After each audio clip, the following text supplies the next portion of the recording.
Good evening and welcome to Sexy Mike with Daddy Lance and our November episode. That's an Oh, awful I've thing got to a say. cold. Don't ever Got a say cold. that Oh, again. Oh dear. got a cold. It's not good. Hello. Sorry, Hello, Rage. I don't think we are late. Well, maybe we're a little bit late. Sorry. Oi, evening all. Lads. Harry, Andy. Assalamu alaikum. Walaikum salam. Okay. COVID, Mickey. It's not COVID. I've done a lateral flow test. He got the Ronas. I've got a cold, He though. got the Ronas. Oh, it's horrendous. I don't know if it's my tolerance has gone down as well for other people's incompetence. So I was driving home from work and I got cut up a few times. And then there's one bit where I'm on the motorway. And I have to so it segregates the lanes. So it's like 2 or 3 junctions protected by a separate barrier. And I'm driving along and I need to be in the left-hand lane. And then some absolute knobhead decides to block me out. And then I have to keep going. And it actually keeps me on the motorway for another 30 minutes. So I've got to go all the way around and come all the way back. So, right, talk about your exciting news. Go on. I've got nothing really. Got some sad news. Start on a low note. Yeah, start on a low note. Oh, we started on a low note. Just keep it going. I've got some sad and tragic news about my poo chair. Oh no! Yes. So, as you may well not know, I did a little overnight sleepover in the forest the weekend for. Thank you to anyone who's donated to cancer research. It was a little raising money, a big camp out sort of thing. So I stuck a few bob into cancer research. Did a little camp out over the woods. My last minute, my daughter and her friend decided they wanted to come along. I was like, oh my god, got to look after 2 under 10s. Okay, don't panic. Let's get 4 Arctic sleeping bags, an extra Dutch Army tent. You have so much kit that you can couple of extra roll mats. It's like, right, you guys have got 2 of them each. You've got base layers on. It's fine. We're all fine. No one's panicking. I'm not panicking. Are you panicking? Here's 2 airsoft rifles and a full loadout and deep in woodland and Dutch Army, this, that, and the other. And we're going to go into war. So anyhow, so we did that, and they survived. You know, it got down to minus 2, minus 3 overnight. So a couple of kids, they were proper. Yeah, they were proper chuffed with themselves. I said, you should be proud. You know, it's good. They didn't sleep in 2 sleeping bags. They had one as a base mat with a foil mylar sort of roll mat, if you like, and then obviously slept in the other one. So that was all good. But sadly, yes, poo chair. I was sat by the fire that I had outside, and I went to put my dog to bed. And as I stood up and walked forward, I didn't notice at the time, but the chair went forward, and the top corner of it went into the embers. Well, it's not broke. Essentially, the frame's still fine. Yeah, but it's just the material. The top right-hand corner material is fuckered. See, to me, that's not bad news. That's I get to buy a new chair. No, but there was nothing. It was perfectly fine. There was nothing wrong with that chair until it fell in the fire. Essentially, just a little bit flammable. Actually, let's just tell the quick. Do you know what the thing is? It didn't burst into flames. It smouldered. It was odd. It didn't catch fire. Did it slowly melt like Silly Gilly's thermal gloves? We forgot that story last week. I think we did forget. Yeah, don't worry, lads. I'll get it. Yeah, I don't think it's fireproof. We were out camping, and Silly Gilly. Basically, he went, oh yeah, it was cooking, wasn't he? He was doing the burgers in the fire, and he went, I've got thermal gloves on. Danny's boot as well. Oh yeah, and Danny's boot. Got thermal gloves on, so he's putting his hands quite close to the fire. I mean, it's quite a hot fire because it was a cold weekend anyway. And he's getting the burgers out. He pulls his hand away, and literally just the entire top of his glove had melted, like pretty much just down to, maybe a couple seconds more, and there wouldn't have been a glove there. Some white insulation-y type stuff was revealed. Yeah. So it turns out he'd taken thermal sealskins. So these are thermal to keep you warm, not to protect you from fire. Not fire retardant. Yeah. Sealskins as well. So they're not the cheapest hand covers in the world. Literally just melted the entire top of them off. So lesson learned there, girls and boys. Don't wear thermal gloves next to a fire. Sealskins some hardy leather rose pruning gloves or something like that. Or failing that, fireproof gloves. Yeah. Yeah, all good. So yeah, the poo chair's died. I still have the frame, so whether I can source a cover from somewhere, perhaps, I don't know, but it's very sad. The manufacturer and be like, I was expecting this to be more fire retardant than it is. So do you realise this chair's bloody famous thanks to my idiot friend who said I was pooing when I wasn't? But there we go. Oh, right. Hi, yeah. Les, Rage, Dale, Harry, Andy, Les, Daniel, There's Daniel, Andy, Terry. I'm just going Les to go Dennis, James C, Andrew Taylor, Ratty, Sherwood, Danny, Ali, Kit that. Review, Dale, Les, Fresh Meat, Danny, Andy, Ratty, and Dale. That way, nobody can complain I've missed you out. There you go. I've said you. Yeah, but you said more than what that one person more than twice. I know. Dale says thermal insulator, not fireproof, so I can't laugh. Melted my boots. Yeah, exactly. So the number of people that also had their feet up by the fire, Danny especially. Hi, Ian. Danny especially. He had his boots basically right by the fire, and he fell asleep. And like the glue just melted, so it's like just flopping off. It literally looked like a hot dog, like a pan, like his tongue of the sole of his boots went. We were like, oh. Lance, my beard's better than yours. Connor Jennings says, Lance, my beard's better than yours. I doubt that very much, mate. Whatever you say, Johnny 600. This is Johnny 600, by the way, ladies and gents. It is. John Connor Jennings. This is the Johnny 600. So if you want one for Christmas, get your orders in. We'll get you a Johnny 600 out in the post as quick as we can. Other news quickly. So head torches. Head torch. So I got the Olight Perrin 2 in Black Friday sale, which I've been using for the last week. Mike's disappeared. Using for the last week at work because my lead lenser was broken, faulty, so I had to send it back to lead lenser under warranty. Wicked bit of kit. So charged it up on the Sunday. Mike's well gone now. Charged it up on the Sunday. Mike's back again. Charged it Sunday and used it for 4 consecutive night shifts, approximately 2.5, 3 hours at a time. So yeah, very impressed with one charge that was. So it actually went into work Thursday night, turned it on, about 2 seconds later it's flashed, and obviously battery was dead. But that's lasted me 4 and a bit shifts. So yeah, 10 hours plus on one charge. So very impressed with the Olight Perrin 2. Obviously comes with a headband, and you just slide the torch into that bit there, and it's obviously got the dual clip. I love this. It's all nice and big now. I can show stuff off. Yeah, go on, bugger off, Mike. So there it is. Yeah, so if anyone's in the market for a new torch, one of them is awesome. Lead Lenser sent me a brand new head torch because they couldn't repair my one. Hello, Mike. Welcome back. Don't worry, I've got it covered. I'm having such a rubbish day. So yeah, Lead Lenser sent me this today, which is the sorry, do forgive me, I've got the box here, which is the H15R core. So I had the H14R.2, which they no longer make. They couldn't repair it, so they've sent me a brand new Lead Lenser H15R core. So you can get the work model, which is like a bit more robust than this, which is more for working at heights, caving, stuff like that. But this is IP rated 67, pretty much fully waterproof. And they've added some good features on it. So the battery box has changed. It's got a better battery. It's got magnetic charging. So there's no little micro USB that could get like dust or dirt or anything in there now. Cool. So you've got 2 nice little contacts on there. It's a wicked bit of kit. I mean, this is fully charged now, but you could double click the side. That gives you your 2,500. Oh, which is terrifying. And it's hot, man. That gets hot. But yeah, this is my work. So the Perrin will be back for camping, the Olight, and this will be back to be fully restored back on the Has that got the strobe on it as well, that one? Possibly got attack mode on there. I haven't really gone through the instructions as such. I do need to go through it, but it's just got nice little features. I don't know when you'd actually use the strobe on a head torch. Yeah, I don't know, but I mean, it feels a lot nicer, a lot better build quality than the 14. There seems like there's less things that can potentially sort of go wrong with it, like the connections and that all seem a lot better. But yeah, so that's my little bit of news there on the old head torch front. So very impressed, yeah. And obviously the other head torches, I'm equally impressed with. This one here, if I had to choose one out of all 3 of the Olights I've got, this Diddy one has surprised me the most. It really has. I mean, it's just fun.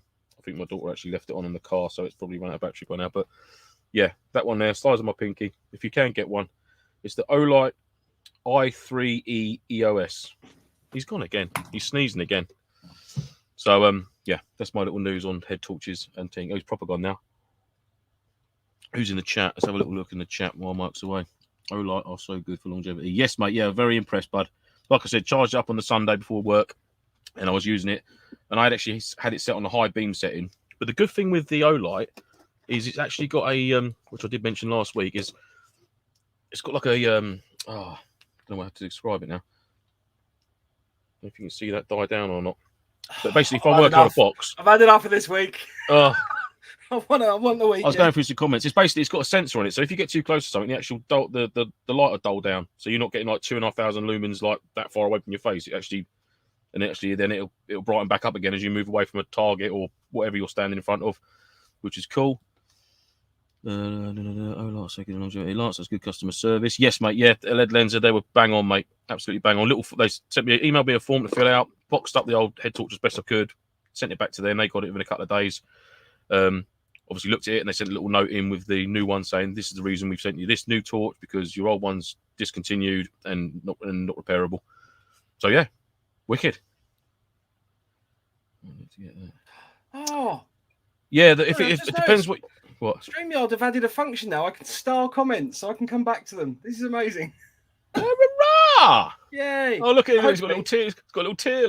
Hopefully, I'll miss less questions. Oh, I'm just stuff streaming from my face. Just oozing liquid. I shouldn't have done tonight, but I'm like, no commitment to the show. Well, I did say to you, didn't I? No, I know. So I had something arrive. Ooh. Which is the Cam Jam XT. Sounds horrendous. That does. I know. Cam Jam. It's an aluminium cord. This is the fans only thing. It's the only fans. It's the cord tightener. Basically, I was having a look through the internet, and a guy called Baz on, I think it was one of the MilSim things on Facebook groups, and put me onto it. It's basically, I don't know if you can see that. That's a it's a retention system basically. So you put your paracord through the hole, and then you can connect it in there, and it's got a little sprung loaded cam system. Okay. So you put your cord through. I haven't got any cord to hand, unfortunately. But you put your cord through, and then you can tighten it up, and it won't release that until you actually release the mechanism. So I'm planning to use this for things like bashers and stuff like that. For like a ridge line. Yeah, so obviously you got the jungle knots and stuff, which, you know, they're obviously, they've got their own function and the like. But I always find with like the basher, where the basher loosens up over just a bit of use, where it's stretching out and stuff. Obviously the fabric stretches slightly. That is just a little micro adjustment type thing. You have to retie any knots. You can literally just pull that. And it's rated to 837 pounds for brake strength. Okay. Which is obviously quite substantial. And it's got a working load limit of 280 pounds. Well, that's perfect for a basher setup for a shelter system, isn't it? That's what I was thinking. I mean, they are £20 each from Amazon. But would you necessarily need two of them, or could you just do like a basic sort of loop one end, loop it around a tree, and then run the single end round and then pull it tight? You only need one. All I was thinking is that if you wanted them for anything else, so for example, I don't know, say with the hammock or something like that, you wanted to put another ridge line in for mosquito net. Or anything like that. Like if you wanted a secondary one, but if you could fashion a pretty cool sort of single point sling out of it. Well, that's the other thing I was wondering, whether you could kind of do just like put something up and just pull it taut. It's not going anywhere. That could be quite cool. Something to look at. It's quite a nice little. I mean, you know, that's obviously fits in the size of hand in my palm. So I don't know if that's a rubbish scale because no one knows how big my hands are. There's a can of Poor Man Sprite. Sprite, yeah, which is much smaller than 7-Up, which is much smaller than Sprite. Sorry. It is the night eyes one. At the weekend, so highly recommend those. It goes 2 to 5 mil paracord. Yeah, Andy Bob used them at the weekend to lash his DOS bag onto his. Oh, sorry, I just reading that. Yep. So I use them on my kit on that weekend to hold my sleeping bag onto my bag and get cheaper ones, not as highly rated from outdoors.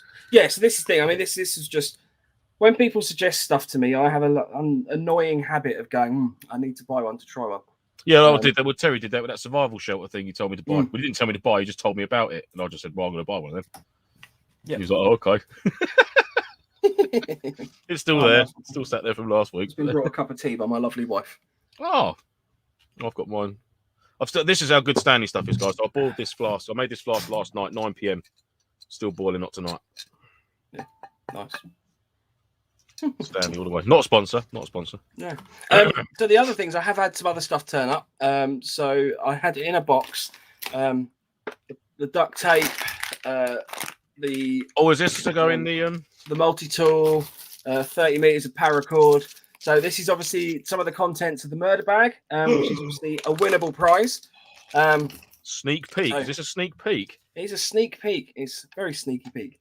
But it's a nice segue into talking about the competition. So if you would like to enter the competition to win a murder bag, all you need to do is send us a letter to Santa Claus.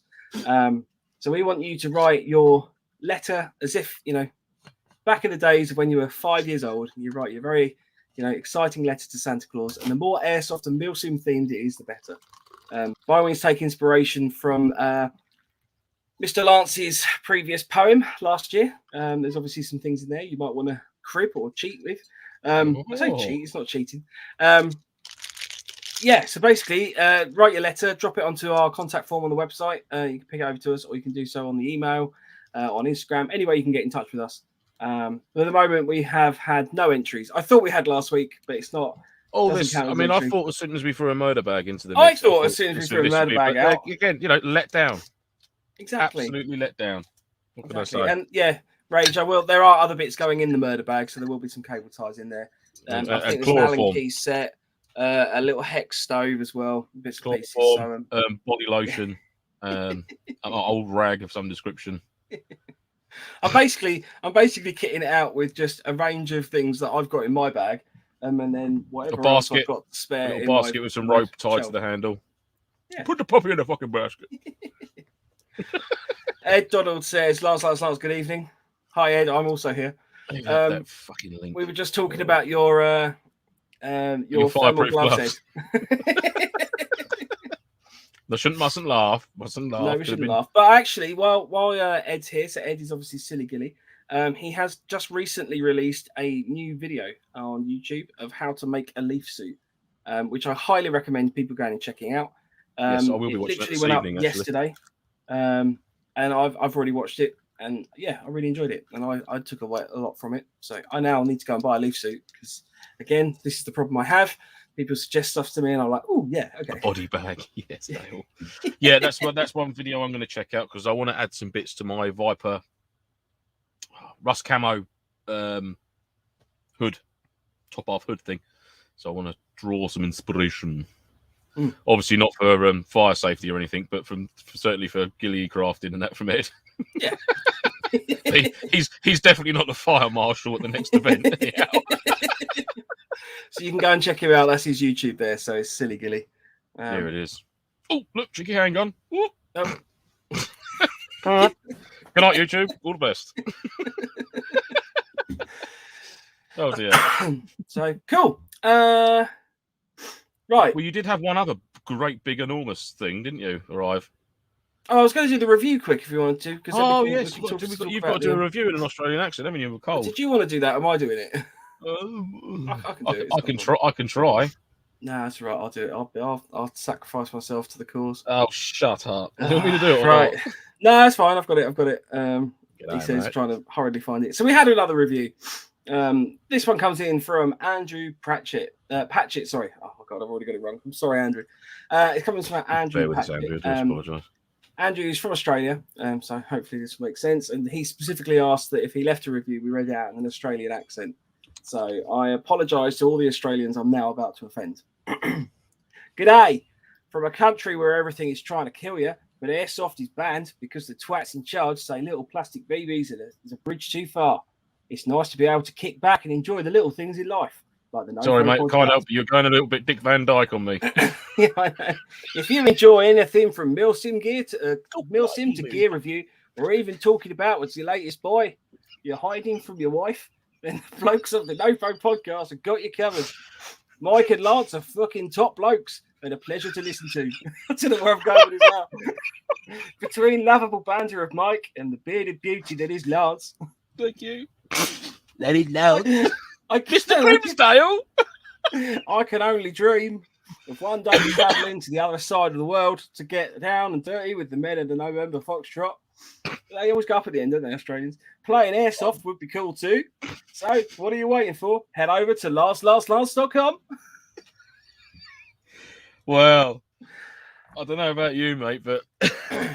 So, if you live in another country and you would like us to completely butcher your culture, send your reviews to... What part of Australia is that? Romford? Oh, mate, yeah. I tried. You need to be the next. You need to be in Mary Poppins, mate. That was very the old Bam Boom. That was. Ray's just said, I feel like you may have just offended Kylie Minogue. Stippy time. Stippy time. Come on, lads. Stippy time. Oh, yeah. Right, this is ridiculous. So yeah, if you are, we do have listeners in India. Oh God, not an Indian one. If you've got, if you'd like to send us a review, then by all means do, and we will butcher your culture just to prove that we are terrible at all of them. Even different parts of the UK, to be fair. Purely accents. This is nothing about cultures or anything like that at all. I just want to make that perfectly clear now. It's just an accent. There's nothing to do with culture, Mike. Shut the fuck up. Oh God! I just mean we're not culturally inappropriate. It's just we can't do accents, and it's just stereotyping. It's just rubbish. We're just rubbish. As Mike's very professionally just proven how shitty he is at Australian accents. G'day, Mary Poppins. God blimey. God blimey, governor. Hi guys, Terry here from Denmark. My first time watching. Oh, what's a Denmark? I'd have to research that one. Ray says, now say chim chimney, Mike. Chim chimney? Steppy time. Come on, lads. That's that's going to be our march into battle. The next MilSim going to be Mike's going to be at the front. Come on, lads. Blimey. We're going to get a YouTube strike for an offensive material, I guarantee. Yeah, we're going to have a bad review from Mr. Van Dyke any minute. Because I know he's a local. He's a regular viewer. Andy Luckett said, if I leave you a review while in Saudi, can you do it in Arabic? Oh, that's going to get... Yeah, that's not going to go well. I don't know. It's only an accent. I can't see why it would be bad. Oh, it's the sort of thing... No, because full well's going to happen. It'll somehow end up on the news. Will be done in Croydon. No, we'll just get Danny to read that one. the Croydon Hammond will be on for its story time. Right, feel free to leave us a review if you'd like to. You can do it on iTunes or Facebook. I look terrible. Potentially from the southeast of England. Yes. If you can, that'd be magic. I was on the phone to someone earlier and they genuinely thought I was Welsh. So I wasn't even putting on an accent. Well, there you go. Then maybe we need to get any of you Welshmen or ladies out there. Oh, Paulus Wales. I'm assuming there you go. Paulus got to leave us a review. Did he leave us a review? No, I don't think so. Oh, well, there you go. There you go. Got to leave us a review, boy. Oh, bloody marvellous. So, we're going to talk about... Yeah, that's the thing. You're slightly better accents. The only one I can do is Northern Ireland, and I still think that's offensive. What's so bad? I'm not going to do it. Right, stop. No. Don't start. No. Come on. Right. Oh, what has this show become? It used to be professional. This is all your fault. This is all your fault. Professional. I said, no, it's your fault. You're the one that suggested we need to do review. It would have been flawless Australian, and we wouldn't be. None of this would have happened. Yeah. So I am fluent in Australian. I'll have you know. That's the end of our Australian fans. So I bought my new bag. I had a new bag arrive. This is my new bag. This is the Vertus 90-litre Bergen. And I have to say, I am loving it. Absolutely loving it at the moment. I had got set a challenge by Lance to try packing it yesterday, but because I have been really ill, I haven't had a chance to do that yet. So I apologise. I know I'm not going to keep going on about it, but I have been pretty poorly. So it's just a bit of a review on this, really. So I don't know if anyone's really seen these before. I knew they were around, but I hadn't had a chance to get my hands on. I've not seen one in the flesh, if you like, at all. Only from the pictures. I've seen them on eBay, but I've not seen one at an event or anything. So these, in comparison, I think the old school sort of long back, short back Bergens from the British Army were around 3 kilograms, maybe 2.5 kilograms in weight. Yeah, this one clocks in about 3.5. So it's slightly heavier. These aren't the best photos. I apologise. I did try my best with my phone earlier. One thing to note that I did particularly like is the attachment of the molly straps on the side. That's cool. So, you've obviously got the adaptability of adding pouches to this on all sides. I'll just skip through to. There's a little video as well. How many gents does the wife know yet? Oh, what? She does. Course, yeah. She does, and it didn't go down well. It didn't go down well, and I am now absolutely committed to selling my other one to Lance. Hence why he's got a cold now, because he had to sleep in the garden. That's it. Get out. So this I've actually filled with a blanket and some pillows, because that was the only thing I had to hand to sort of bulk it out. But it does actually have a top and bottom access point, which is quite snazzy. Quite cool. I like that. So you can obviously access both ends regardless of where you're at. The only thing I did find, so I know we discussed, I think last week, let me just pause that for a second. I know we discussed last week the rocket pouches, the side pouches have a different zip function than the old ones. So you can't actually use the old school British Army rocket pouches or side pouches, what you can call it.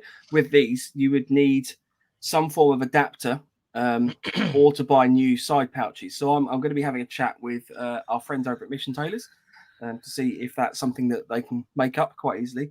On the plus side, you do have the molly on there, so you can just attach pouches yourself. But the weird and wonderful thing is that literally looking on eBay at the moment, side pouches, Vertus side pouches, are an absolute fucking fortune. I mean, some of them I've seen, I've looked on there as well, and for the Vertus side pouches, you can get 2 old school Bergens. Yeah, 2 pouches. It's hard. So literally, this one on here. So this bag cost me £90 and then postage. I think the postage was like a £5. On here at the moment, Vertus MTP side pouches, 1 pair, zip pouch British Army new, £85 plus £5 postage. So I'm actually, you would be paying the same price for 2 pouches than the actual bag, which is just bonkers, absolutely bonkers. Yeah, that is crazy. Sorry, that is crazy. So will you be? Yeah, but you've got the Camelback, which will fit on there, haven't you? Yeah. So I bought. The reason, funnily enough, the reason I bought this bag is because I bought the Source Hydration 3-litre side panel that is designed to go with this. And the reason I bought that was that it was cheaper to buy. So that comes with a mouthpiece and a tube attachment for the Source bladder, which is compatible with my Kangaroo 1-litre pouch from Source. And it was cheaper to buy that than it was to buy a new mouthpiece, basically, because I thought, I'll get a pouch and a new bladder and everything. And then I tried the last event we went to, attaching it to my old Bergen, and it doesn't attach because it's a different zip. I wasn't aware. So I've now bought the new Bergen to go with it. Which is a really expensive way of doing that, and it's completely cack, but I've done it. But yeah, so obviously the side pouches, you've got a little bottom pocket there as well, so that you can use. And yeah, it's just a nice little bag, really. I mean, there's some padding there on the back, and then the straps are obviously padded as well. You've got molly on the straps there too, and there's also 2 side handles. So if you're lugging it, I like that feature, the grab handles you've got on the sides there. That's what's cool. You've got all the strapping attachments. It comes with the 2. I think they're called D clips, are they? D clips or Grimlocks or something like that. Yeah. And then at the top, you've got 2 pouches as well. So there's a front and back admin pouch at the top. And the one thing I don't think was clear at the beginning is there is actually for goodness sake, sorry. There's actually a helmet carrier. So this little thing unfurls, so you can actually use that for storing your helmet on the back of your Bergen. I'm planning to use that to carry a day second. Good job. Because obviously you don't have to use it for a helmet, but there's enough space there that you can actually carry additional bits and pieces in there. And then with all the molly and everything like that, you can obviously attach all sorts of extra bits and pieces to it. So I do like that idea of accessing the words of Ratty says. I do love accessing both ends. He does his saucy bugger. That's cool, mate. I apologise for the video. It's not necessarily the best, but yeah, I mean, it was just, to be honest with you, I got super excited because it was a brand new. Let me find the front of it. That's terrible. Let's use that one. So it's a brand new bag. I've never had a brand new Bergen before. I know we've been discussing various Bergens of the like in the past. And I know Rage obviously recommends like the Ospreys and I can't remember the other one. Alpine, was it? We were talking about last week. I think so. Yeah. So obviously, there's different bags, but I liked the fact that this is actual, British Army surplus, and it's brand new. And I got to open it, and I had a little giggle on my face the whole time while I was playing around with it because I was like, "Oh, that's new. That's exciting." Cool. I can't wait to give it a go. Actually, packing it up. It's a smart bit of kit, mate. It looks like a nice, smart bit of kit that does. So that's the comparison. I mean, it's obviously, new fabric and the likes, it doesn't have that. I think, you know, when you get like a old school Bergen in your hands or whatever, it's got that kind of more thick canvas texture. Do you know what I'm talking about?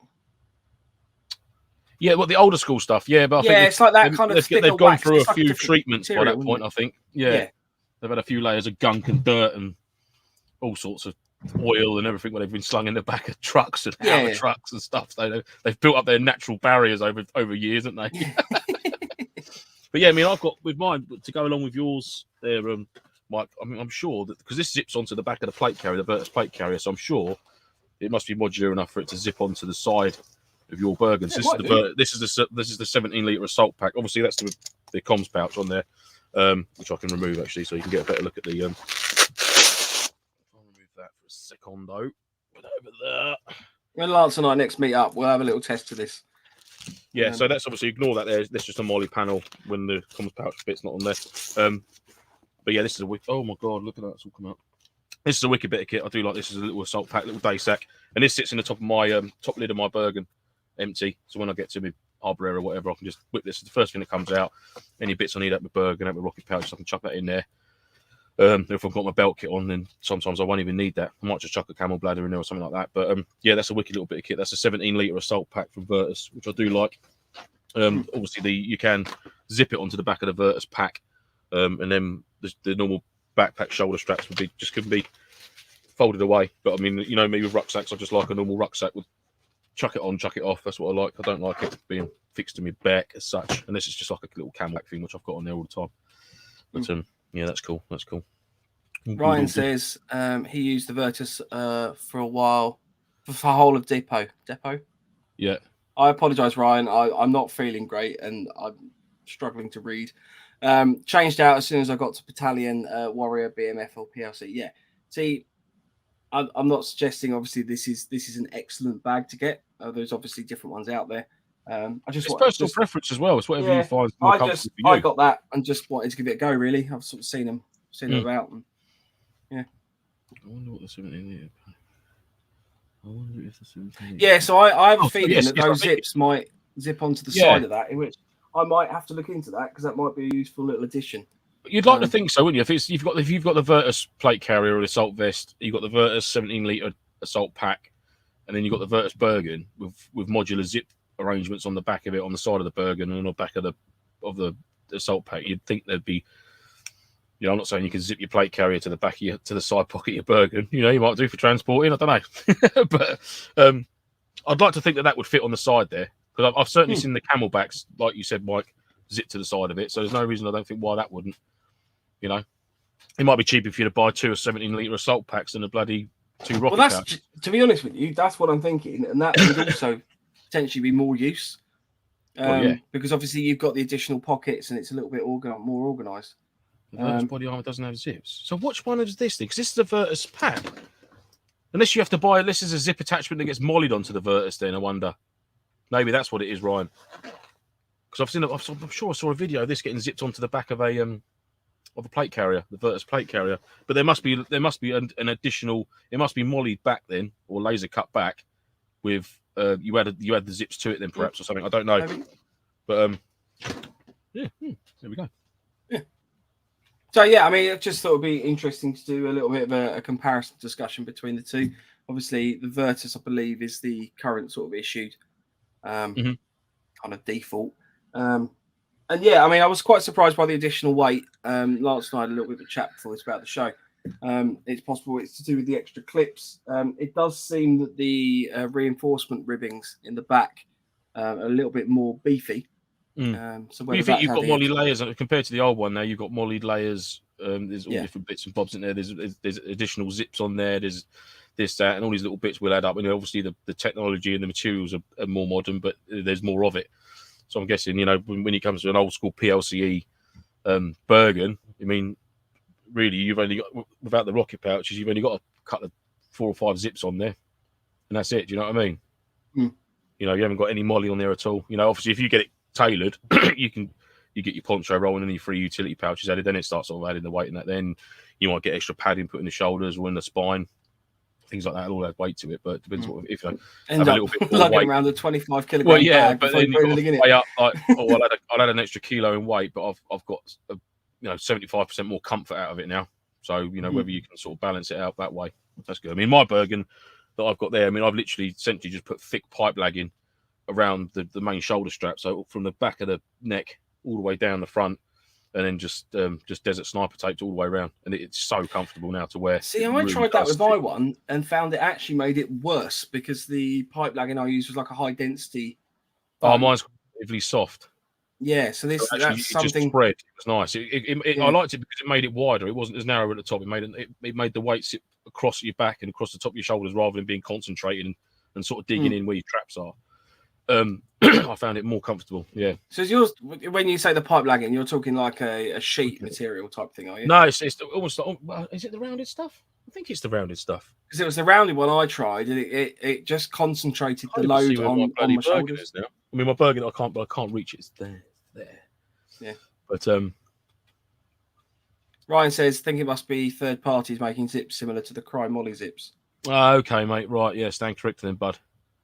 Yeah, like I said, I'm sure I've seen it zipped onto a. And then Terry said, I wonder if it zips onto the actual yoke of the like the commander's webbing that come with, like, rather than it being a small yoke, you actually get the one that's got the H harness with the zips down each side on the webbing yokes. Maybe you can zip to that. Yeah. Yeah. So we'll have to try it though, mate. See if we can get it to zip onto your side pouches. Oh yeah, we'll just spend a weekend just trying to get two bags to mate with each other. Little bags. James C would love to see a thorough review of the Vertus Bergen, as I have either heard they're shite or the dog's bollocks. So a definitive review would be great. Yeah, that's fine.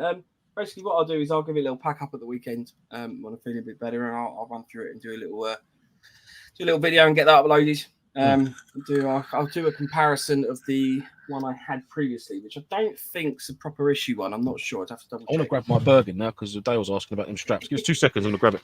Yeah, that's fine. But yeah, no worries, James. I'll get something sorted out for you and try and give you my thoughts on it. I mean, I'm not an expert in bags in any way. I mean, we obviously do these various episodes where we talk about these things, but it's just our own experiences and what we've seen, really. So give that a look through. Ryan says, if carrying a Bergen for some time and split the weight between shoulders and hips with the waistband, that's a lot of Bergens come with. Yeah, I completely agree on that. I have to admit I'm somewhat guilty of the fact that I have a larger belly. And I love the waistband to the point of sometimes I don't even have the weight of anything on my shoulders at all. Which I don't know. Here he comes with his bag. There we go. So I don't know if you can see that. I'll lift it up a little bit. Sorry for people listening back to this who can't see any of the screen. So there you go. This is flat make. It's not the rounded pipe lagging. So it's a flat foam material. Yeah. So what I've done is it's gone wider than the actual strap itself, because the original strap's this is probably about 10 mil each side.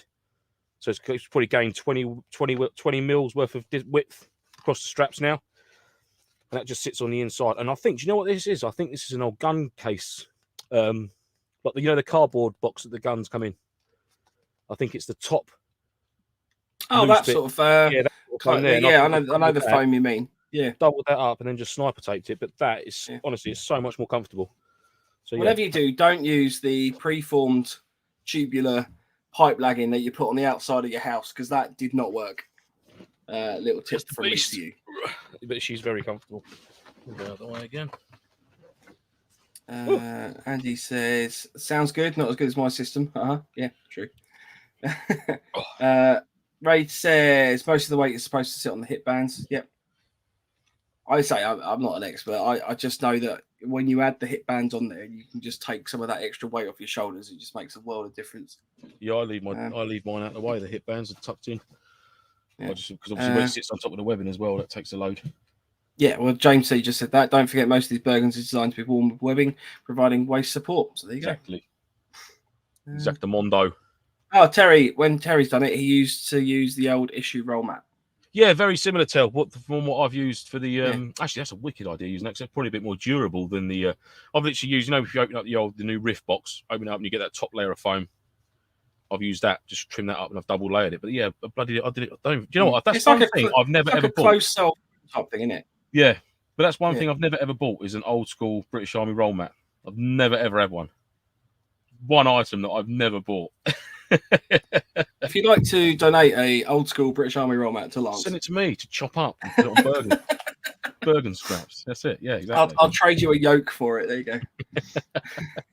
Go on, mate. Let's move into a bit of the packing then. Yeah. So packing wise, obviously, I am notoriously bad at packing. We've had this chat before, and that I am one of the people that I try my best every time, but I'm not necessarily the most consistent with how I pack a Bergen. But I'm hoping that this new Vertus system gives me a little bit extra flexibility in terms of allowing opening both top and bottom. That's never going to get old. It's still childish to laugh at that every time. But in terms of packing the actual Bergen, so one thing I have noticed, and I would be deeply indebted to anyone with actual military experience in the chat. When you use the larger sleeping bag, so for example, like the bouncing bomb style, I think it's the Snug Pack base camp extreme. I mean, we're talking, big ass sleeping bags. I seem to pack that, and then that is the Bergen full, pretty much. And I'd be interested to sort of hear any comments on best ways of packing those, because I have a sneaky suspicion that maybe those sleeping bags just aren't used, and that different sleeping bags. Have you got the same sleeping bag as me? So this is literally. I'll find a link to it, but this is basically the Snug Pack Base Camp Extreme. Base Camp Extreme, yeah. So I'm sure that's the one I've got, and I can get mine in my Bergen in its bivvy bag with a jungle blanket inside. I've got it here. So that's the sleeping bag. See, I wonder if you've got one that's slightly bigger than mine then. Sleeper Extreme. I don't know. It doesn't. But that's their upper rated. So this is the comfort of -7, low of -12. So yeah, that's what mine is. -12 as an extreme, and -7 as the comfort. But I mean, this is terrible. This is terrible podcasting. It's only really going to help the people actually on YouTube. But if you compare the two sizes of those, that sleeping bag takes up most of them. It's because it's compressed. You need to get it. No. So this is the thing. Yeah, I chuck the compression sacks away normally. To be fair, I've got it in there because I need to tidy up the study, because I was unable to get through the door at one point. So I normally have I've got like a big dry sack type thing, and I'll just sort of stuff that down in the bottom of the bag, which makes a massive difference. And I'm not saying that is the full size of it. No. But what I was finding when I was packing for one of the recent events was, obviously, because it's cold, I don't use this sleeping bag a lot. So I packed this one in there, and then I was unable to get anything out because it was properly all wedged in. Right, okay. So, strange one, that. Because what I do and sorry, I was just going to say, Rage says strap it to the outside if it's in a bag. So the thoughts I've always had on strapping stuff to the outside, because I did a lot of scouts, is the number of times I saw people basically go over fence lines or anything like that and get stuff snagged. So I've always been of the theory that tents and sleeping bags are probably better inside, to give it the extra protection. But obviously you can strap stuff to the outside. But it's just, I've never seen a British Army soldier running around with a sleeping bag necessarily strapped to the outside of his Bergen. It was just an interesting debate question, really, and it's probably that they're better packing than I am. I mean, for me, what I do, and this is going on, obviously Tom, who a lot of the people in the chat met at the event, done some training with him. But it's the sort of little tips and tricks he showed me. Obviously, you've got your big dry sack, which would be your Bergen liner and your main pack. And what I do is always depending. I mean, it's going to be more difficult. It's all seasonal dependent. And obviously, winter you're going to be taking a bit more kit with you. You're going to be taking an extra warm layer. It's middle of summer. You're not going to have a massive sleeping bag. You're going to have possibly a softy jacket and a bivvy. Not even that. You know what I mean? Or just a jungle blanket. So that's like a quarter of the size of. Exactly. I mean, there you go. You can put that in an assault pack. Do you know what I mean? I mean, there you go. Exactly, mate. So, I mean, if you went on a winter loadout that you're packing in a Bergen, I'd put my base camp extreme, my jungle blanket, my little foil, which folds down to nothing, and usually that just gets slid down the back of the spine of the Bergen, along with my German infantry, not armed infantry, my German infantry foldable mat, Worst case scenario, if it's like a proper sort of thing, I wouldn't bother taking a Thermarest inflatable mat or all that. It'd just be nice and quick, something you can pack away quickly and chuck it away. So basically, in my Bergen, so if you imagine this cup is the main bit of my Bergen. So the bit that's closest to my back, I put my foldable sleeping mat, and my foil sleeping mat goes in there. Then I've got my big dry sack, which gets pushed in the bottom.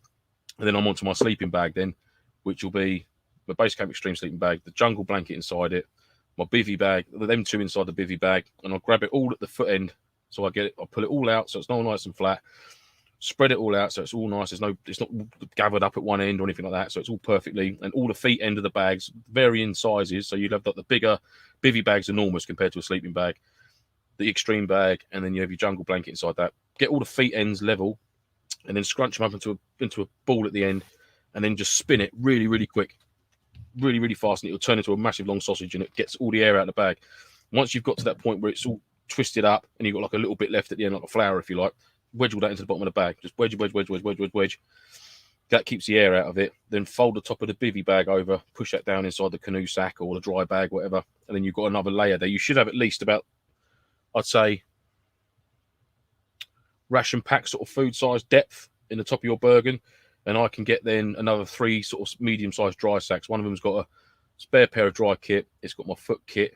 It's got a softy jacket. It's got my head covers, a pair of gloves, bits and bobs in there. And then that's it. That's pretty much all my main pack done. Aside from my day sack, which goes on the top of that. But that goes in there last minute, so I can grab it out quick. And then I'll move on to my rocket pouches in. But then, you see, I'm lucky because I've got the utility pouches on the front and the poncho roll. Which again, the poncho roll is good, but I could get my basher fitted into the top lid of my Bergen as well. It's not a problem, but it just, all I have to do now is just tighten the straps up a bit more to take up the slack. So my main pack is consistent of my sleep mat, my thermal mylar mat, my sleeping system, my bivvy bag, and all that business, and any dry layers, and any sort of precious kit maybe. If I'm not taking a gun bag to a fob or anything like that, if I've got to take my kit out once we're in the game zone, like thermal scope might go in the middle there somewhere, keep it nice and safe for obviously various reasons. And then each side would be like spare water, rations. I might have a little goodie bag in there with my spare batteries and bits and bobs on the other side, and then just sort of do it methodical that way. But yeah, I've never had a problem getting stuff packed into the main bit. You've just got to get it in there. You've got to get in with the knee, drop the elbow. Yeah, well, that's what I was doing. So lay the hammer down, man. Yeah, we've obviously talked about the the vertical system that I've been sort of trialing around with and sort of messed about with.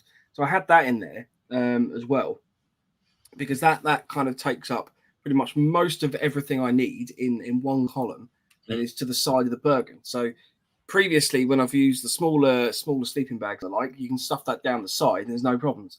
With the larger sleeping bag, I've compressed all that down. I've properly got in there and compressed down to the point of I've wedged everything so freaking tight in there, I couldn't get anything out of it. So I was having to just basically pull the crap out. And then I ended up with the classic situations, what I think we discussed a few weeks ago, where everything from your Bergen is just across the floor, which is obviously less than ideal. So, I mean, again, I'm going to be trying to put that system on the side of the bag anyway, because I think that's a much better way of storing stuff. Yeah. To get to the bits that you need quicker. But it was just an interesting debate I was trying to have internally in my head about sleeping bags and how they actually get stored. Because I mean, I've always, I've watched a couple tutorials and the like on, classic roll mat around the outside. You stuff everything in the middle, which I think is what Ryan mentioned further up. So he says, so my main compartment is always spare clothes in the dry bag at the bottom, then bouncing bomb in bivvy inside a 22-litre dry bag with the basher packed into the space. There you go. So James, closing the dry bag at the bottom, sleeping bag in the bivvy bag, sleeping bag on top, other stuff on top, closed main compartment top. And this is the thing, it's I just need to get better at it, and I need to actually watch some videos and bits and pieces. And it's thinking, and again, it's also event dependent as well. I mean, if you're going to a, like we said, we've spoken about this before. If you're going to a fob or harbour area that's not going to get bumped, where you have to actually leave that area. Once you're set up, you're there for the weekend. Then once you can get there, you can unpack you can unpack your DOS bag and put it out. I mean, thinking about it, I mean, if you're getting there in the morning, you're not going to need that DOS bag for ages. So that could be sort of like the last thing. So you could essentially, set your basher up, chuck your kit under there. You know, you might want to put your ground mat out or something like that. Your little half ground sheet out or whatever, just to keep some kit off out of the mud. But there's no point unpacking your sleeping bag and until you need it. You know, leave it in the bag, leave it waterproof, leave it watertight. Do you know what I mean? Don't let the creepy crawlies get in there. When we've been, I mean, obviously the events that we've been to, where we've had effectively a fixed fob, I've always been quite conscious of. You obviously want the sleeping bag to plump up. There's a proper term for it. I can't remember what it is, but you obviously want to try and create that pile, don't you? Because obviously, if it's been in there and it's compressed, you want to get that insulation. So I've always kind of gone down the route of get everything set up, sleeping bags out and stuff like that. Because again, it's an airsoft event, not an actual military event. I know they're obviously called MilSims, well, this but is we the are thing, effectively camping, and that's the difference. But I want to get into the habit of trying to get to the point of, you know, it is a case of I've got everything in one bag. I don't want to have ideally the side pouches on there at all. It would be cool to have a much thinner profile. I mean, again, I'm a bigger guy. I don't want the bag extending even further because it just means like I'm this massive, great lump walking along. Yeah, but I mean, at the end of the day, it's got to be function over fashion, mate, isn't it? At the end of the day, you need. No, it's not a fashion thing. It's not a fashion thing. But what I'm saying, I say you want to streamline it, but if you've got to have a rocket pouch in there to keep the small bits and bobs, I mean, at the end of the day, like you say, it's airsoft. It's not real. Yeah. You have to take additional bits, batteries, bits and like that. Rocket pouch perfect for that. You can have a few little individual dry sacks or little cases or whatever that you can just grab out. You know, I know that's in there, and like that could be almost like you got your gadget side, you got your food side, perhaps. Like you got food and water and sundries or whatever it is you want to call it on that side. I mean, it's working out for you. You know where you want to keep stuff within that pack, especially if you're like you said, you're operating out of that Bergen for the week. Operating, good God! By operating, I know what you mean. It's you're playing out. Yeah. If you're using that, if that's your main hub, your main source of your materials and bits and bobs for that weekend, then you know you've got to pack it accordingly and make sure you know where everything is on it. You know, it's not like you can take a big case that's got wheels on it and drag it like a lot of events you can go to. You know, when you've got the downtime, you can I'll just chuck a load of shit in there and just, it's all my spares in there. We can go to the boot of your car. You know, sort of, if you start packing as if I can't get back to my car, I've got to have all my kit in me, then it sort of starts engaging your mind then. So if you've got all your gear, so imagine if you've got all your gear that you'd normally take, and then you've got your new Bergen, and you put it on the floor, you've got your rocket pouches, you put one each side, just put it flat on the floor, bird's eye view, and then you thought, right, okay, you could either write it on bits of paper, which I've done before. Oh, yeah. So you'd write sleeping bag, bivvy bag, and then just place them on that. So right, I'm going to put my sleeping bag, my bivvy bag, my roll mat, my basher, a spare set of clothes, and my softy jacket in this main compartment. In this rocket pouch, I'm going to put get all your labels, And once you got right, okay, now try and get it in there. And then if you can't, then you have to think, right, what can I afford to lose out of here that I don't really need to take, which I'm just sort of like put it in there because this is all my kit. And then you'll start dwindling it down then to thinking this is stuff I actually do need that's going to benefit me rather than, I'll take 2 spare small power banks for the weekend rather than turning the screen lightness down on my phone right down and turning Bluetooth off and saving the battery that way, or just turning it off for a couple of hours and then back on or whatnot. Do it that way, or taking a medium-sized power bank and sharing it with your pal so he can take something else. You know what I mean? You'll start doing things like that. You know, I mean, I've been to events where I've taken. Like, obviously, I take a few sets of double A's for the thermal, depending on how many nights it's running for, or during the day even. But I've taken spare like watch batteries for scopes and stuff like that. And it's like it's got a new one in it before the event. I don't need to take. Why am I taking this? It's another little bit that when you open a pouch up, you go, oh fucking hell, I don't need that in a minute. It's just something else that can mix the situation up. And just think about it. You know, if you put a new battery in a scope before an event, there's a good chance that's not going to run out. All for its display is a little red dot. Do you know what I mean? Or whatever it's doing, you know, a little bit of magnification. You know, it's really going down to the bare bones of it, you know, the nitty gritty, and you'll find that you'll probably be able to ditch off a couple of big pouches size worth of kit that you don't really need to take. I mean, this is what we've always said, isn't it? It's always worth having a debrief with yourself after the event of going, did I actually use that? Did I need that? 100%, mate. You must do that. You'll never learn. You'll never pick anything up otherwise. What did I need that I didn't bring with me? Because that's another thing. You know, I mean, that's why I've got the I don't think I put it with me now. The mosquito repellent stuff like that for the summer games and things. It's just stuff to consider, really. But it's another thing. Obviously, we've got COVID and all that to think about. But obviously, a spray, bug spray sort of thing. That's potentially something you could share. I genuinely thought you were going to say some sort of spray to keep other people away from you. No, I was thinking of cream then, but I thought no, because you're putting the cream on your hand and you're touching your. If it's a spray, that's something you could potentially share. You know what I mean? You haven't got necessarily both have a spray can of mosquito spray. You know, you've got a little bit of deep cream or something. I love that, the British Army deep cream. That worked to treat Imperium in that swamp area. It was just like, load of that on there, on the wrists, back to the ears, back of the neck, and that was just perfect. Yeah. The only place I got bit on was on the shin, bastard. And I had trousers on. So I fucking managed that. I've got a whole fat face for you to chew on, and you've gone for my shin, tosser. But yeah, it's just like we said, you must do that debrief when you get back because you will never pick anything up of I didn't need that. And there's also, I mean, I've done it before as well, as I've fallen in the trap of, which is it can be a good thing, is if you see something that someone else has got on the event and go, oh fuck, that's good, I could do with that. But think about it. Well, we do that to each other, which is annoying. But then at the same time, you've got to think, well, if the reason I haven't got it is do I need it? That's what and this is where it all comes into like individual setups of what you think is important and what's not important to you. Something that Mike thinks is important, I might not have even considered, and vice versa, So yeah, try not to fall in that trap. Oh, he's got that, I want to get that. Yeah, but do you need it? Do you even know what the fuck it's for? I probably don't even know what it's for. That's why I haven't got one. So don't just go, I need that. Like Terry's, all Terry's fault. I've got the survival kit here. I'm probably never ever going to use that. But Terry told me about it, so I had to buy it. Yeah. Terry's got like the IED clearance kits that we took with us on the. To be fair, the event we were told there was going to be IEDs that we would have to clear through. And so we all went out and bought IED clearance kits, like the little personal mine clearance. Yeah, you got the little mine tape, and you got But it was immersion though. It was. I think the only thing we actually did use it for properly was the handle of it. It looks a little bit like a dildo, and it was quite fun to interrogate people with it. Oh, do you want this? Do you want this? So Ryan says, can't see any way of you having the right kit for a weekend without the side pouches. I know. It's just that Shangri-La. The reason I say that is because I went to a Battle Stations Activity Centre event that was held at Longmoor. It was a zombie theme one, and we were teamed up. There were 6 of us on the kind of NATO MTP sort of side of things, 3 of which were serving soldiers at the time. And I must profess, I was absolutely in awe of their kit.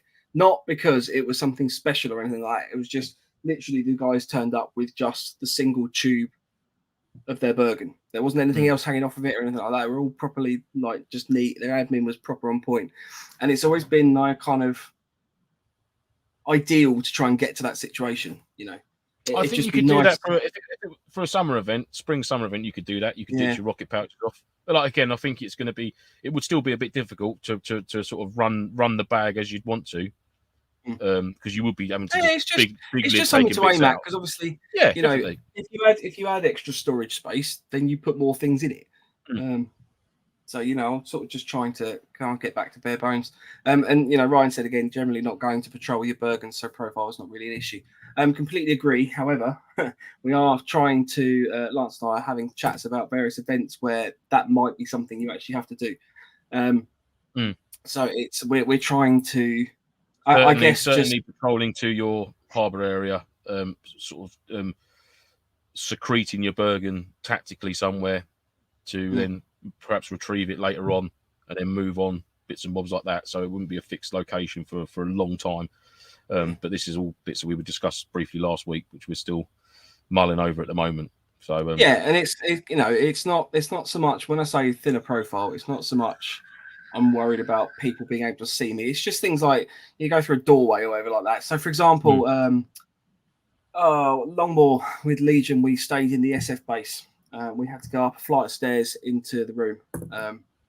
Just nice to have a narrower bag to do that if you can. Yeah, mate, I totally get it. And the other thing as well with rocket pouches on is that unless they're full and they look rigid, they look shit. If you've only got one that's got like a 158-pound bottle in it, it's all like like flapping down the side of the bag. It's just like So you then, because it's there, you think, I'm going to stuff loads of shit in here to make it puff out and fucking look at that wicked. Look at this, looks amazing. Look at this bag, enormous. That's the other thing as well, because the rocket pouch is a top opening lid pouch. Anything at the bottom of it is a complete pain. So again, maybe. I wish, I wish the old rocket. We should invent a rocket pouch with a top and bottom zip on them, or one down the middle. I wish the rocket pouch lid. I wish the zip went round further towards the back, so there was a nice rigid spine column down the back of the rocket pouch, and that zip went round and proper, because it goes around so far, and it's always a little bit like T-Rex arm, trying to get it. Do you know what I mean? That's why maybe I've just got a big weird fat hand that goes in there, won't go in properly. But maybe stop trying to get stuff out of your Bergen like that. You know? I've got 2 rocket pedals. Here we go. Andy says, it's packed depending on the situation. While camping on my tent and stuff, I need first will always be on top or on the sides. But Airsoft, I tend to pack if we are humping to the camper, if it's fixed safe fob. I'm not that bothered where stuff is, as it just gets thrown out anyway. Yeah, and see, this is the thing. It's not. I mean, Ed makes a good point here. You know, not normally a long walk from the car to fob. Not knocking military Bergens, but I've used a large fishing bag for years because it has waterproof zips, so I can get into it really quickly. And this thing, it's. I guess I'm just trying to replicate an actual proper Bergen. You know, I mean, Les has made an excellent point, and this is something I'm guilty of in the past as well. I've got 3 new go-to bags now. Sainsbury bags work great. You know, I've been to an event. I think it was what was the Octo one that we did at with Shane? Ultimate War Games. Oh, well, sorry, yeah, Ultimate War Games, near Brands. So I haven't packed for that event at all. I was you know, busy working all that week, and I don't generally think about an event more than a week in advance. Literally rocked up with stuff in just boxes. I hadn't got a chance. I was like, I'll need that, and it was a complete nightmare. And I guess I just want to get organised. It'd just be nice to have things just a little bit tidier. We've obviously talked about anxiety and stuff in the past. I do suffer with anxiety quite badly, and I always before an event, I'm always panicking that I haven't got something. And it's because we've all been in that situation where, I mean, the reason I'm called 9-volt is because I forgot some 9-volt batteries. And there's always something I've forgotten, which is fairly fundamental to what you want to achieve. Do you know what I'd love to do one day, which would be amazing? It would take a long time to do it. I'd like to hire like a village hall or a large indoor basketball court, and take all of my shit that I've got up here and lay it all out, right? And then build a loadout for and sort of like compartmentalize bits and bobs that I'd need, and then just think, right, that is it. It's done. I'm not. There is hunting, a TV I'm show. Not looking for stuff. There is a TV it's show. It's the house one, the house clearance one, isn't it? Yeah, that's what I was just thinking. Where they segregate it all off. I'd love to be able to do that. Take all my gear out of here and lay it out in like a village hall. I'm gonna look into it. I might do it. Yeah. Just for that peace of mind, just that pressure would be incredible. Well, I mean, the other thing is when you move house, because at some point you'll have to move it. Yeah. You know, and to be honest with you, that's, I guess, the position I'm in a little bit. Like at some point we're going to be moving. I don't know when. You know, maybe the next 4 or 5 years. It's not going to be small, but and not a short period of time. Sorry, but I'm really looking forward to the prospect of kind of moving somewhere where I've got like a proper garage set up with. I've got the scaffolding shelves, the key clamp shelves that I bought. So my plan, and this is subject to buying a house so I can do this, is to basically fit out the garage with like a proper cage of shelves. So everything's kind of like. We're talking like SEAL team cage. That's kind of where I'm going with it. Yeah, but I do it. Yeah, but not from a. I just want to look like SEAL team. So genuinely, you can spring a hammer come in if you get a. Well, yeah, I've seen a lot of stuff. I've seen a lot of stuff get nicked from various people's garages and sheds and stuff like that. So my thoughts, in all honesty, were if you could build something that's kind of a little bit harder to get into, you know, then it's effectively like a cage in your garage. You can just put stuff in there. It's just a bit more secure. The shelves are obviously fucking rock solid, so they're not going anywhere, and it's perfect for airsoft stuff. But I'm a little bit concerned at the moment about the weight of it all on my first floor. What you should do with any garage, that's a great idea, is to have your stuff stored up in a cage in a garage. But what I'd do is I'd have like a butcher's block out there with a load of fake limbs and stuff, and just pool of blood. So if they did bust the door, they'd think, what the fuck have we just broken into? Like a load of meat hooks hanging up with just some like bags, like white pillowcases with a lump in it, just blood just coming. Like, okay. You get the police turn up because the burglars have reported you for weird garages. That's just a butchery, mate. You know, there was a taxi driver only once upon a time. It was private cab hire and part-time butcher on his business card. Yeah, that's genuine as well. He's somewhere somewhere. Yeah. Never know. Lovely bloke. Yeah. Just you don't always get to where you want to go.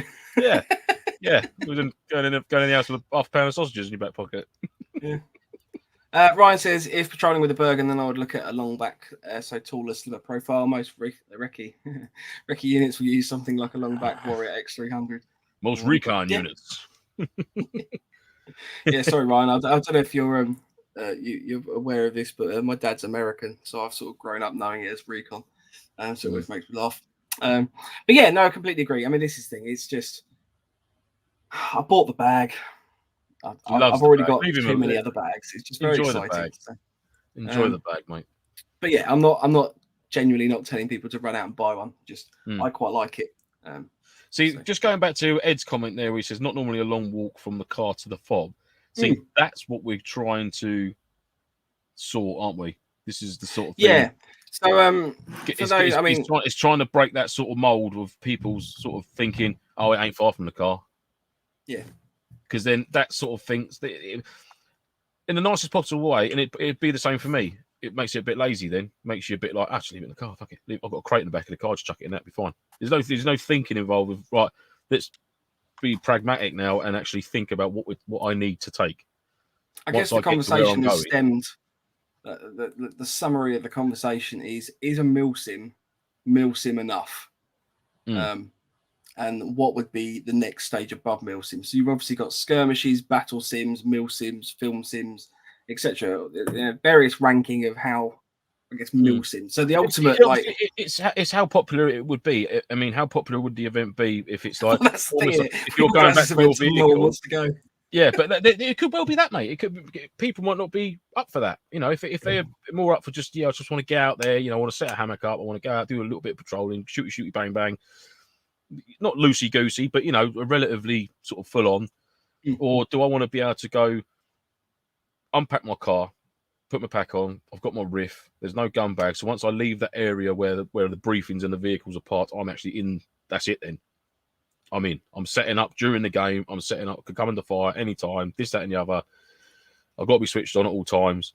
If I do have to go back to my car, I'll get penalised.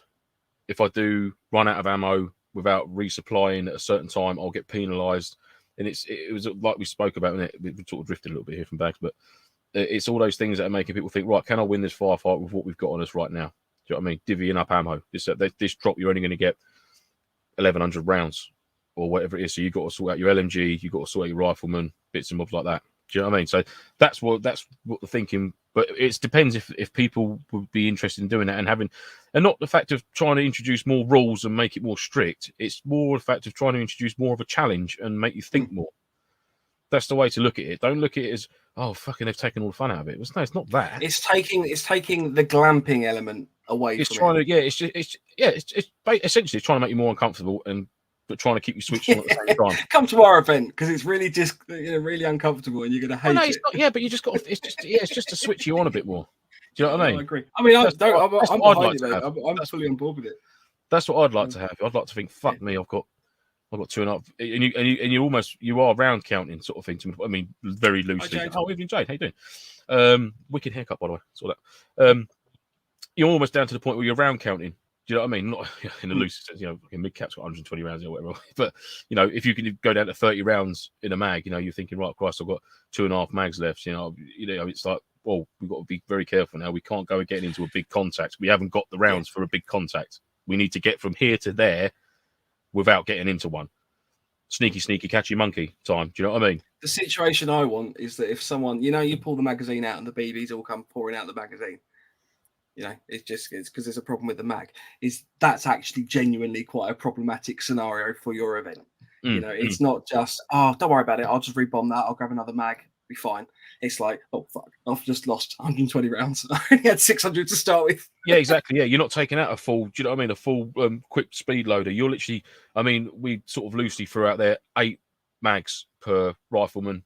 A full box mag for an LMG, so not like only 1,500 rounds. If your box mag can hold 2,000 rounds, you can take a full box mag of, and then you're allowed to take some spare link for the LMG gunner. Do you know what I mean? So it'd be 8 mags for a rifleman, LMG gunner, sniper. There'd be sort of similar sort of things with with magazines. I'm not sure. I'd have to look into it. How many rounds? I can talk to a friend of mine who's serving sniper. I could say how many mags would you take out of you in the field? on ops, blah blah blah blah blah, and sort of feed the detail into the event from that, from source, which would be good. Well, I mean, I'll tell you what, engagements will get a lot closer as well. You'll have a lot more ambushes because people aren't going to waste ammo. You know the classic situation. You can't waste your right. You can't walk your rounds onto them. You won't be able to walk your rounds onto them. It's going to be, up close and personal sort of thing. You're going to be waiting till they're there. And I think that's going to add an element. And people are going to be stealing ammo off of other people. Yeah, you'd be like, fucking how many rounds you got? Actually, that's not a bad idea. We'll have to have a chat about that later. I've just come up with an interesting concept of how we can. We'll see. I can't see that happening in the real world. Well, yeah, I don't know. Maybe. Yeah, of course it would. Why would it not happen in the real world? I don't know if you could get that close to it. Maybe. Perhaps not. I don't know. Oh, no. Once they're dead. I mean, looting dead bodies. That's what I'm suggesting. Oh, okay. Yeah, maybe. War crimes. I want war crimes. I want war crimes. Damn it. God damn it. Come on. Just coming back to some of the comments that I've starred. Oh, look. Yeah, I know, right? Except I've lost the star. Well, here we go. Ed still wants Lance to roast my MilSim loadout. No, I don't. I can't. I'm not horrible enough for that. Yeah. I'll do it one-on-one. Ryan says, write a kit list for the event, split into gun case, day sack, Bergen, and on Edson, and then put things against each bag, which you follow as you pack. That way you don't miss anything. Yep. So if you, so this is something that we've obviously adapted. We've got a list that we use, typical kit list, and that it's good for that. I don't have a problem once I've packed stuff. My bigger problem is that I know I've packed it, but where have I packed it? And that's something I've got to get better at. It's that kind of making sure things go in the same place every time. Exactly that. And it's getting into the things of having the kit that's going to be on your person, or whether it's going to be on your webbing set, it's going to be on your plate carrier and your dangler pouch, to what's going to be actually in your Bergen all the time. Do you know what I mean? And then what's going to be transferred into your day sack once you get to wherever it is you're going. Les says, Mike, how many bags do you have now? I think just roughly I've counted 8. And that's Bergens. Day sacks, I've got probably another 8 or 9 on top in various colours. Unbelievable. Okay. So Ryan says, would love an event where you had to carry all your kit all weekend. Ryan, keep your eye out. Yes. Because it's something we're going to be doing. Ryan, let's do lunch. Fresh Meat says, I love that idea of hard MilSim, take my money. What would we call Ryan again? Hard sim. Oh, no, because that just sounds creepy. Ryan says, agree. Think to do a more hardcore MilSim would be invite only or something that happens half a year to generate the players. Yeah, it's something that I guess we're going to be trialing and seeing how it goes, but it's something that we've chatted about and we think that would be an interesting thing to do. So we've got some thoughts. Ed said, I liked the idea of a 4-day MilSim at Apocalypse, but some people always end up getting the hump. I think there needs to be an announcement at the start saying we're here for 4 days, you're responsible for your own well-being, no going home because you're bored. War can be very boring. Yeah, see, this is the other thing, isn't it, really? I mean, I know we're drifting massively away from bags, but it's very frustrating when you have, I mean, I guess it is for the owners and the running of the event as well, where you have an event and people just go home. Like, it's like you can't keep them there. You know, it's not like... That. But then that's the thing I've always said about it's that could have been someone else's ticket. Yeah, I mean whoever's just like when it rains. Rain is a classic one. Oh yeah, I've got to go home because it's raining. I'm not really enjoying myself. It's raining. It's like, yeah, I get it. But as soon as you start losing numbers off one side of the team, you've got this carefully prepared event. But a lot of work goes into the storylines of some of these things, and you just get people fucking off. It's just really irritating. It is, mate. Yeah, especially, like I said, like we did that Darkwater event. There was me, a few of the Punishers, and we linked up with the Gravy Seals, which awesome bunch of lads, by the way. And we played a PMC role there with Carlo and a few other bods for the weekend, and we got some heavy rain. I mean, it fucking lashed with rain that weekend. Not for the whole of it, but for a good proportion of like one of the days. The amount of bodies I just saw, we were laid up in the LUP. The amount of people I just saw just trudging back. I'm going, it's raining, dripping in with. I'm not, no, nothing against people who wear cry or anything like that, but a lot of them had proper kit, and I mean proper kit, which is built for proper operators and proper soldiers to wear in the elements and survive and be rugged and manly and womanly, so I say, as well. And they were like, "Oh no, I'm going home." Oh fuck, what are you on about? I've got a pair of $9.99 Woodland DPM bottoms on from eBay, and fucking, I'm still here. Yeah. I don't get it. I don't get why buy that if you're not going to use it properly. Yeah. Just to go home and put it back in your wardrobe and keep it all shiny and new. That's not what it's made for. Don't buy your stuff then and stay there. The best I've ever seen was somebody that wouldn't go through some bushes and stuff because they didn't want to get their kit dirty. It's like, fuck's sake. This is what I don't get, mate. I mean, I'm not even suggesting it's going to be a hard tasking, but literally, you're talking about just crawling over there, like. Yeah, it's mate, it blows my mind sometimes when it's like, oh no, I'm not getting. No, I think he's joking. He's cost me how much money? Well, don't wear them to this. Buy cheaper ones then that you don't care about getting wrecked. I don't get it. Yeah. If I had a pair of them, I would be putting through everything just to try and break them and say, look, these don't work. These are broken. James C sums it up perfectly. Some people just need a slap. Absolutely. Slap them. Oh, Fresh Meat says MilSim West do hard ammo limits and you can loot dead players. Yeah, see, MilSim West, we're hoping at some point, I know we've sort of had this in the pipeline a little while, to have a chat with our brothers over in America. Not literal brothers. I know that obviously I am half American, so just in case there's any confusion there. But I'm half American and I want to brag about it. American. Fuck I can do an American. I can do a fairly convincing American accent. So if we get an American review, there's someone in America. But we do want to have a chat with a few people in America. So if you're over there, it'd be cool to. If you're over in America, good eye.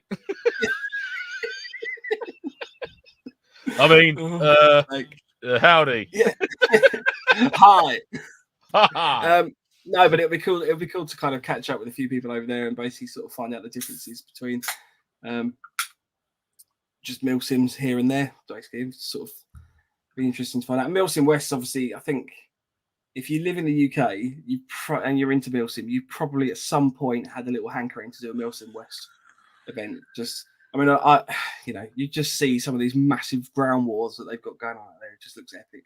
Yeah, they've got the space, haven't they? They've got plenty of space out there for it. Terry says, as a rifleman, we only got issued 6 mags. So, all right, Tel, sorry. Well, you get an extra 2, so it's not as hard MilSim as we thought. Well, no, Terry will get 6. Everybody else can get 8. Yeah, there you go. Yeah, so Terry should have kept your mouth fucking shut, shouldn't you?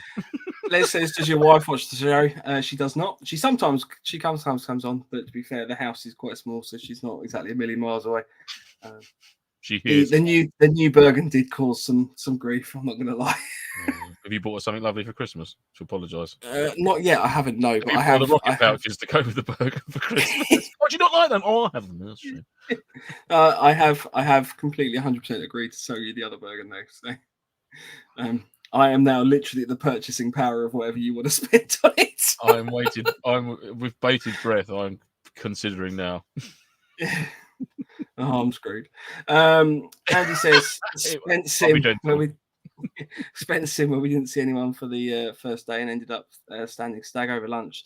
And the second day it went mental. Each side lost a good few people. The first day was sad. Yeah, exactly that.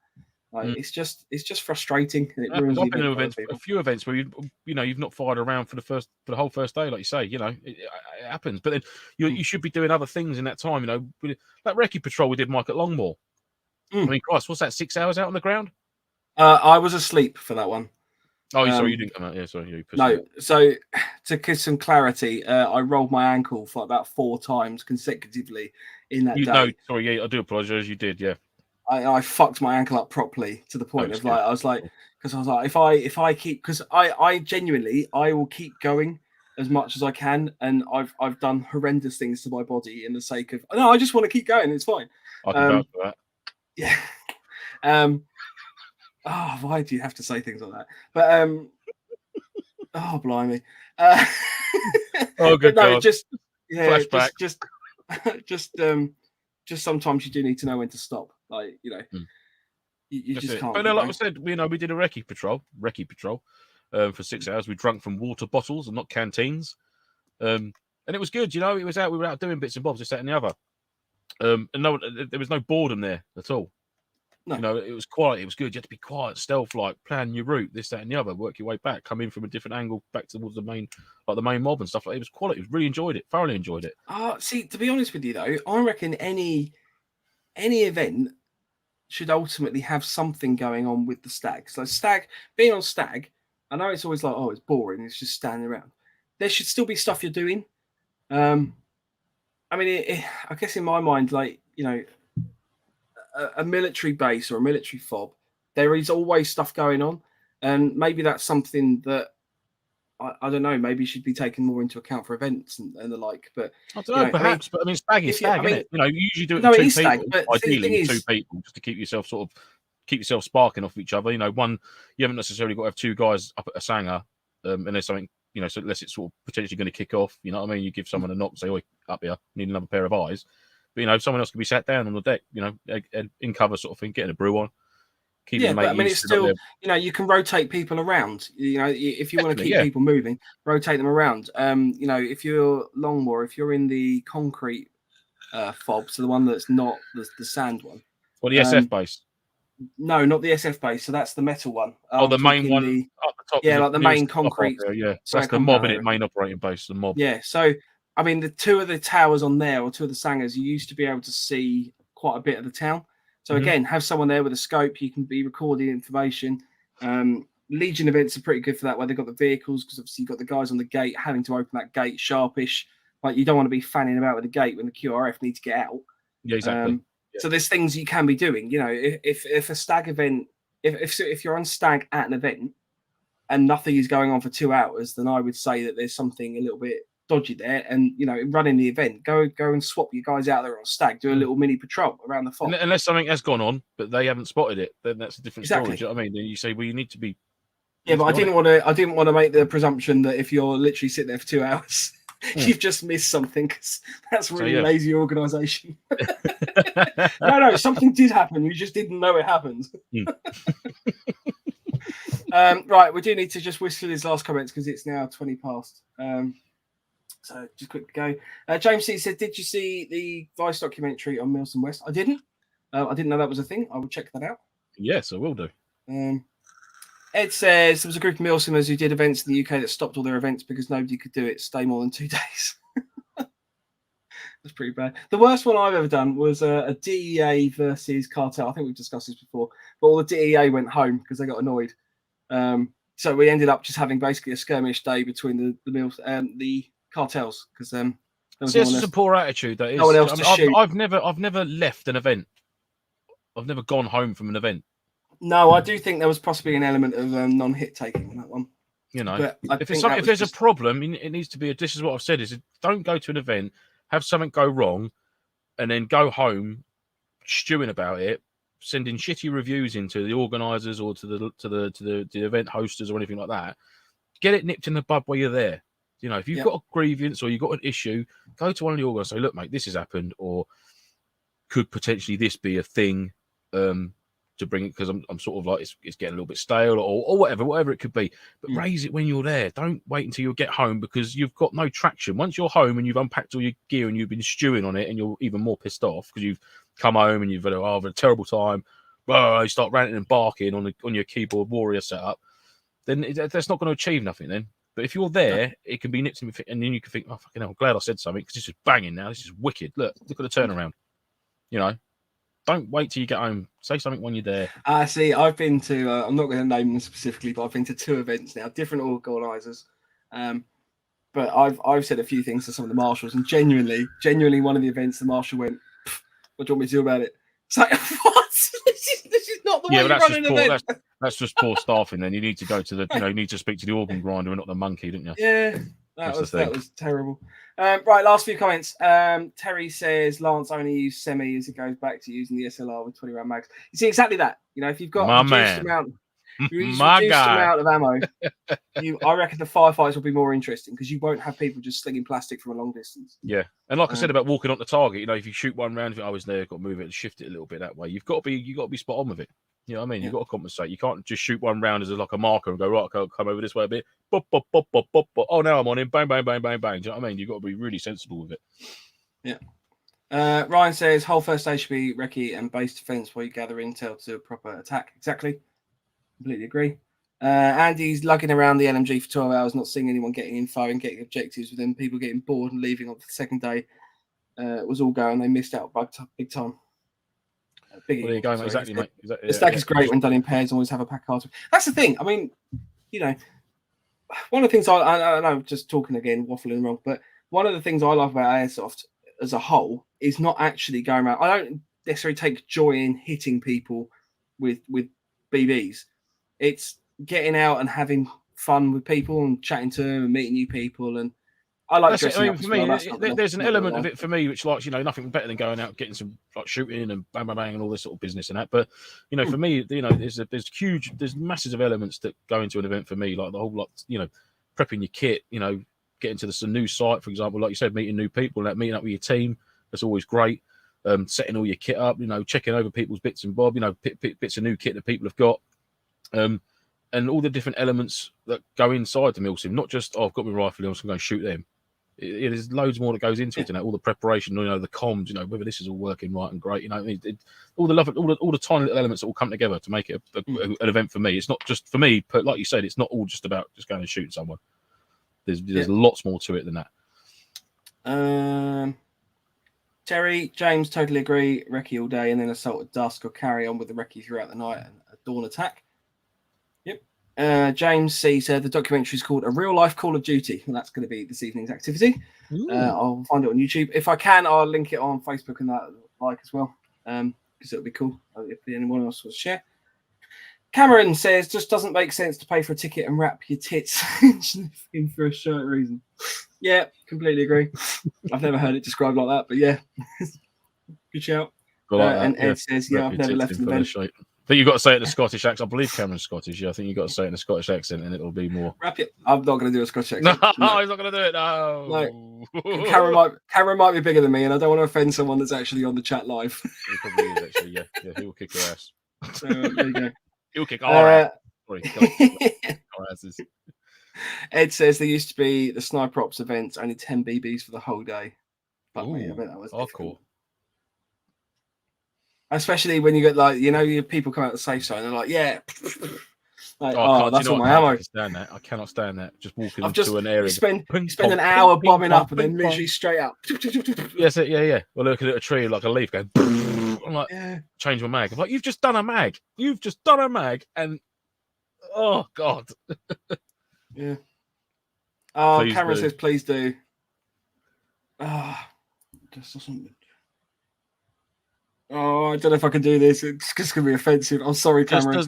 Just doesn't it make sense to pay for a ticket and wrap your tits in for a shite reason? I'm trying to say you're in my ear. Sorry. Carry on. You're saying. Just doesn't make sense to pay for a ticket and wrap your tits in for a shite reason. Any good? No? Yeah. I don't think it's worth me repeating mine. There we go. Wrap your tits in for a shite reason, Bob. I've got a guy who works, Scottish guys I work with him. So I'll pick it up a little bit. Yeah.